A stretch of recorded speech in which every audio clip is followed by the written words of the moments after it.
Fala pessoal, Carol na área trazendo mais um vídeo aqui no canal. No vídeo de hoje eu vou contar para vocês um caso que aconteceu nos Estados Unidos, mas é um caso muito parecido com um caso muito famoso aqui do Brasil. Se você se interessa por esse tipo de conteúdo, casos criminais resolvidos, casos criminais que ainda são um mistério, convido você a se inscrever aqui no canal. Todas as semanas eu trago esse tipo de conteúdo aqui pra vocês, então se você gosta, se inscreve aqui no canal, deixa um like nesse vídeo que isso é muito importante e também ativa o sininho de notificações. Então bora vir comigo que hoje nós vamos conhecer o caso Melanie e Bill McGarry.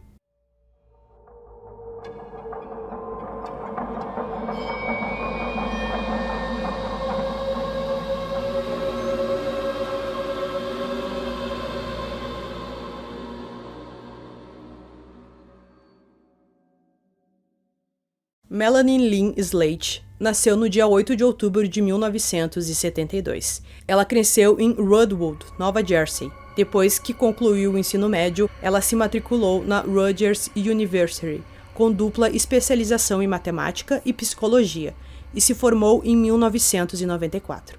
Em 97, ela se formou em enfermagem. 2 anos depois, Melanie começou a trabalhar como enfermeira na Reproductive Medicine Associates, uma das maiores clínicas de fertilidade do país.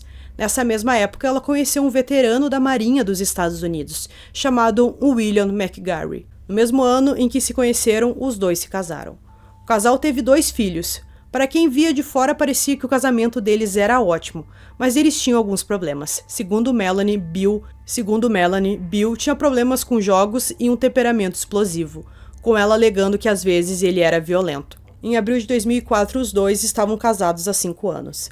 Melanie era enfermeira na mesma clínica de fertilidade e Bill era programador de computador. Junto com seus 2 filhos, eles moravam em um apartamento em Woodbridge Township, Nova Jersey, mas planejavam se mudar naquele mês para uma casa maior no condado de Warren.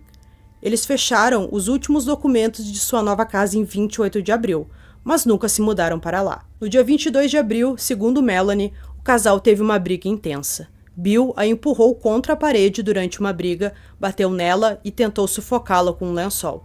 Ela disse que ele provavelmente teria quebrado seu rosto se tivesse acertado com um punho fechado. No fim da briga, Bill disse que estava saindo de casa e que não voltaria mais, e que era para ela dizer aos seus filhos que eles não tinham mais pai.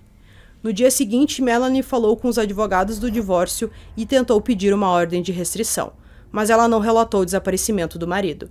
Durante o período de 12 dias, em maio de 2004, 3 malas verdes escuras foram descobertas dentro e perto da baía de Chesapeake. No dia 5 de maio, a primeira mala foi encontrada por um casal de pescadores e seus filhos. Curiosos, eles abriram a mala e ficaram chocados com o que encontraram. Dentro da mala escura continha as pernas desmembradas de um homem, cortadas na altura do joelho. Em 11 de maio, uma segunda mala foi encontrada, essa maior do que a primeira, por um estudante que estava limpando lixo na praia.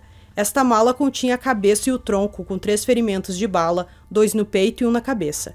A terceira e menor mala, contendo armas, foi recuperada flutuando na água perto de onde a primeira mala foi encontrada, em 16 de maio. Todas as partes foram levadas a um legista e ele disse que o homem foi baleado várias vezes. Agora, eles precisavam descobrir quem ele era, e isso não foi difícil.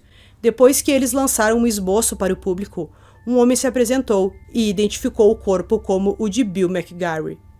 A polícia conseguiu chegar até a família de Bill e quando Melanie soube o que aconteceu com seu marido, ela chorou. Mas apesar de sua aparente tristeza, a polícia logo começou a suspeitar que Melanie havia assassinado seu marido. Eles descobriram que ela havia comprado uma arma na Pensilvânia 2 dias antes de Bill desaparecer e que ela estava tendo um caso com um médico em seu trabalho, chamado Bradley Miller. Melanie então se tornou a principal suspeita na investigação. Como o assassinato não ocorreu na Virgínia, apenas as partes do corpo foram encontradas lá. As autoridades entregaram sua investigação à polícia do estado de Nova Jersey. Com a investigação em andamento, Melanie disse que o carro de Bill estava em Atlantic City. Ela disse que foi ele que estacionou o carro lá, mas depois ela confessou que ela mesma o colocou na outra cidade para deixá-lo com raiva. Bill tinha um problema de jogo, explicou Melanie, e depois da briga, ela sabia que ele estaria no cassino. Ela foi até lá, encontrou o carro dele e o moveu para longe, mas a polícia não acreditou em sua versão e logo eles descobriram que ela tentou desesperadamente remover a cobrança do pedágio de sua conta que leva até Atlantic City. Entrei em pânico, disse Melanie. Eu absolutamente tentei tirar essas acusações, porque temia que as pessoas olhassem e pensassem que eu tinha alguma coisa a ver com esse crime. Assim que a polícia identificou Melanie como a principal suspeita, eles começaram a grampear seus telefones.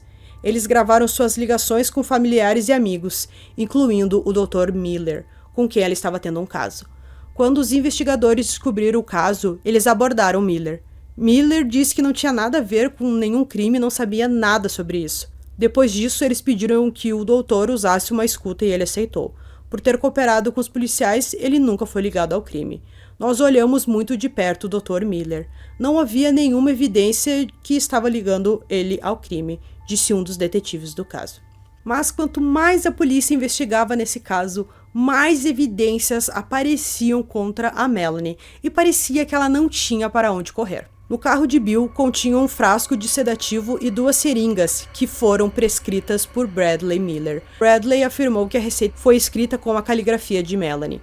A polícia também encontrou uma série de pesquisas suspeitas na internet, no computador deles, incluindo perguntas como comprar armas ilegalmente, como cometer assassinato e venenos indetectáveis. E eles acreditaram que os sacos de lixo na casa da família combinavam com os sacos enrolados no corpo desmembrado de Bill.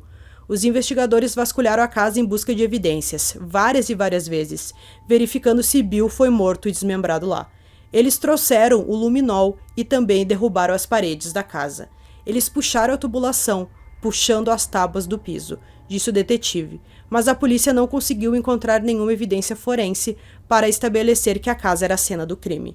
Embora os investigadores não tenham conseguido encontrar evidências físicas de assassinato dentro da casa, eles conseguiram encontrar pequenos pedaços do corpo de Bill.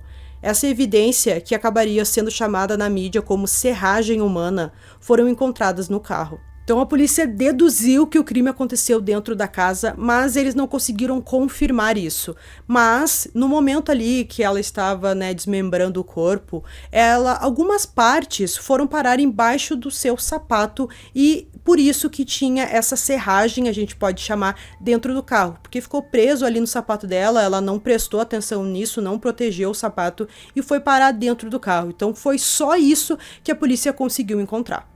Em 26 de abril de 2004, Melanie comprou uma arma calibre 38 em uma loja na Pensilvânia. Bill foi morto com uma pistola calibre 38, com um tipo de bala específica. O recibo de Melanie para a arma também listava uma compra não especificada de R$ 9,95.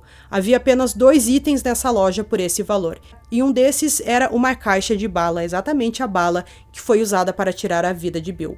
A bagagem em que o corpo foi encontrado, um conjunto de 3 malas, a Melanie admitiu que eles possuíam o mesmo conjunto. Fibras verdes foram encontradas em uma das balas alojadas no peito de Bill. As fibras foram identificadas como enchimento de poliéster, um material comum encontrado em móveis domésticos. Bill e Melanie possuíam um sofá verde. Os investigadores teorizaram que o assassino usou um travesseiro ou almofada do sofá como silenciador. Da mesma forma, uma toalha que foi encontrada com o corpo de Bill combinava com aquelas da clínica em que Melanie trabalhava. Uma testemunha disse que Melanie usava as mesmas toalhas para proteger os móveis da sua casa quando eles se mudavam. A polícia acredita que ela usou uma seringa ou uma receita de seu trabalho para obter a droga, usada como meio para incapacitar o marido. Em junho de 2005, mais de um ano após o assassinato, Melanie deixou seus filhos na creche na escola. Depois de sair da escola da filha mais velha, ela começou a caminhar em direção ao seu carro quando a polícia apareceu, levando-a sob custódia. Ela foi imediatamente registrada no centro correcional por acusações de assassinato em primeiro grau, mas pagou uma fiança de $750 mil. Através de seus advogados, ela se declarou inocente. Depois de ser libertada sob fiança, Melanie enfrentou acusações adicionais em 11 de outubro.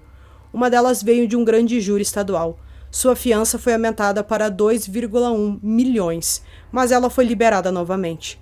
Mais de um ano depois, em 26 de outubro de 2006, Melanie recebeu 2 acusações de dificultar a apreensão por supostamente escrever cartas à polícia com o objetivo de tirá-los de seu rastro. Ela novamente se declarou inocente e foi libertada depois de pagar uma fiança de $10 mil. Quase 3 anos após o crime, seu julgamento finalmente começou. Os promotores alegaram que seu motivo para o assassinato era começar uma nova vida com seu amante. Melanie insistiu em afirmar que ela era inocente e alegou que seu marido havia se tornado cada vez mais mal-humorado e imprevisível e era um jogador compulsivo. Em 23 de abril de 2007, o júri a considerou culpada de assassinato em primeiro grau, descobrindo que as evidências estabeleceram sua culpa pelo assassinato, além de qualquer dúvida razoável. Ela também foi condenada por acusações menores de perjúrio, profanação de restos mortais e posse de arma para fins ilegais.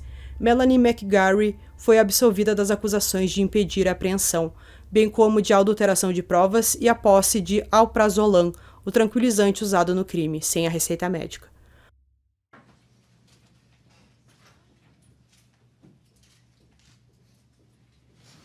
All right, Mr. Foreperson has the clerk of the court, as she asked you to report the verdict, and at the appropriate time, please announce the jury's verdict.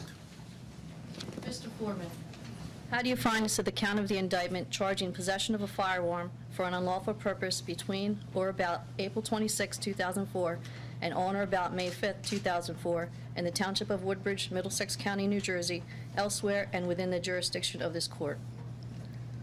Guilty. Pouco depois de sua condenação, mas antes da sentença, Melanie apelou por um novo julgamento com base na história do informante da prisão, Christopher Chemi, que diz que seu marido estava profundamente endividado e pode ter sido morto por mafiosos de Atlantic City. Mas os promotores estabeleceram que o informante sempre inventava histórias e não era confiável, de acordo com uma investigação da polícia. Com a história desmascarada, o pedido de um novo julgamento foi retirado. Em 19 de julho de 2007, aos 34 anos, Melanie McGarry foi condenada à prisão perpétua. Durante sua acusação de assassinato, o caso dela foi apelidado como Sweet Case Murder por vários meios de comunicação. Na tradução, ficaria pra gente como o crime da mala. A condenação de Melanie foi confirmada por um tribunal de apelações em 16 de março de 2011. Ela deve cumprir mais de 63 anos antes de ser elegível para a liberdade condicional. Em 20 de setembro de 2011, a Suprema Corte de Nova Jersey recusou-se a ouvir um novo recurso. Em 29 de abril de 2014, ela apresentou um pedido de reparação pós-condenação, alegando assistência ineficaz do advogado e evidências recém-descobertas. No mesmo ano, ela compareceu ao tribunal com sua nova advogada, que é defensora pública, para tentar obter uma audiência que poderia anular sua condenação por assassinato, alegando que sua representação legal anteriormente era inadequada ou ineficaz. O pedido foi posteriormente negado. Em setembro de 2020, Melanie McGarry deu sua primeira entrevista em 13 anos. Durante sua conversa com Amy Robach, da ABC, Melanie continuou a insistir em sua inocência. O assassino está lá fora e não sou eu. Ela sugeriu que seu marido foi morto por causa de suas vítimas de jogo, alegando que foi ele que insistiu para que ela comprasse uma arma. Depois de todos esses anos, ainda me sinto magoada. Ainda me sinto incomodada com isso. Tipo, como alguém pode pensar que eu fiz isso? Então, pessoal, concluindo esse caso aqui pra vocês, a gente viu, né, que demorou muito pra ela finalmente receber a sua pena e ela, né, ainda se diz inocente, provavelmente vai tentar mais algum recurso, mas a gente viu que tem muitas evidências, né, que apontam que ela foi a responsável por esse crime. Então, espero que vocês tenham gostado desse vídeo. Esse é mais um vídeo aqui no canal. Durmam bem e até o próximo.